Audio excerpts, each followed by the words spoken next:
Perkenalkan, kami dari kelompok 3, kami akan mempresentasikan tentang sel hewan. Kenalkan, nama saya Dilan Syahputra. Saya Agus Rustorus. Dan saya Doni Jonathan Sinurat. Vakuola, organisme sel yang terbungkus oleh selaput atau membrasel terbesar atau tranoplasma. Fungsi menyimpan makanan terlarut dan juga zat yang tidak lagi terpakai, membantu mencerna tekanan osmosis dalam sel, tempat menyimpan zat makanan terlarut yang pada waktu tertentu dapat digunakan oleh sitoplasma untuk makanan dan membuang kotoran. Sentriol adalah struktur berbentuk tabung yang dapat ditemukan pada sel eukariota. Fungsinya adalah 1. Untuk mengontrol pembuatan benang-benang selama pembuatan sel. 2. Berperan membentuk sila dan flogia. Saya akan menjelaskan member cell.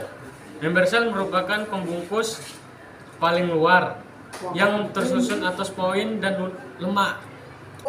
Fungsinya adalah yang pertama, mengatur keluar masuk nutrisi dan mineral. Yang kedua, sebagai pembungkus dan pelindung sel.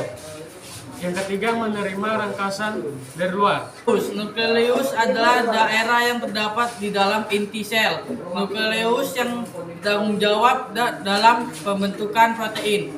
Penggunaan RNA asam ribonukleat. Fungsinya adalah bertanggung jawab dalam pembentukan protein. Selanjutnya adalah badan Golgi, organel yang dikaitkan dengan fungsi absorpsi sel. Badan Golgi terbentuk kantong pipi yang berukuran kecil hingga besar dan terkait oleh membran. Fungsinya membentuk vasikula untuk ekskresi. Yang kedua, untuk merakit mikromolekul yang kaya karbohidrat. Yang ketiga, sebagai pusat produksi, pergudangan, penyitraan, dan pengiriman. Membentuk lisom, proses protein. Yang terakhir, membentuk membran. Sitoplasma adalah cairan sel yang segala yang larut di dalamnya kecuali nukleus dan organis, serta sitoplasma terdiri atas protein, mineral, dan air. Fungsinya adalah pertama, sebagai sumber bahan kimia sel. Yang kedua, tempat berlangsung metabolisme sel.